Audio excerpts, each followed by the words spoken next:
like to welcome my good friend Kirk Berry.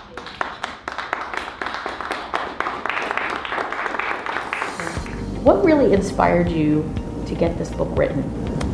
Anyone that I know that is successful, always, from what I've heard, they talk about an adult that poured into them, an adult that believed into them. It may not have been mom, may not have been grandma, it might have been a teacher or a coach, but at the end of the day, someone poured into them. So if we look at today's youth and we see that they're not motivated, our grandchildren, our nieces, our nephews, the kids next door, then we don't need to point the blame at them, we really need to look at ourselves. And so that's why when people buy my book and they go, oh, I'm gonna give this to my grandson, I go, no, no, no, no.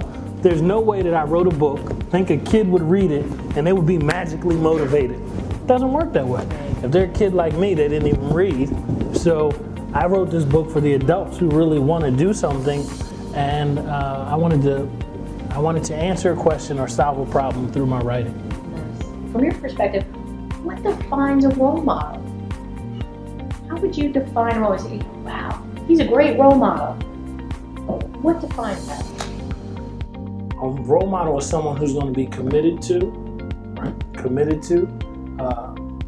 staying around long enough to help a younger person make the right decisions or help them through when they make the wrong decisions. It's someone who's going to be committed to the time that it takes to watch a younger person go through life and help them when they make right or wrong decisions so that they can be their support system. A mentor is someone who is a support system and does not judge. So what are some things that you have learned from some of the young folks that you've worked with? But I'm learning the more time I spend around them, we shouldn't put them in such a box of what they can and can't do. They're really quick learners. They watch everything and they form habits after they see us do certain things. And so I've learned a lot from them to be more aware and self-conscious of myself and the things that I do. So how do we get young folks to see discipline as something positive? One, it starts young, but two, we need to show that discipline breeds success even when you're not trying to reach it. So I'll give you an example. I had perfect attendance all through high school, but I was an average student. But when I needed a recommendation letter, all the teachers gave it to me. It was because I just showed up.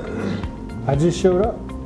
And so our kids, the discipline can't be reactive, the discipline has to be proactive. My name is Angela Mays. I really enjoyed coming tonight to the program to see Mr. Berry speak.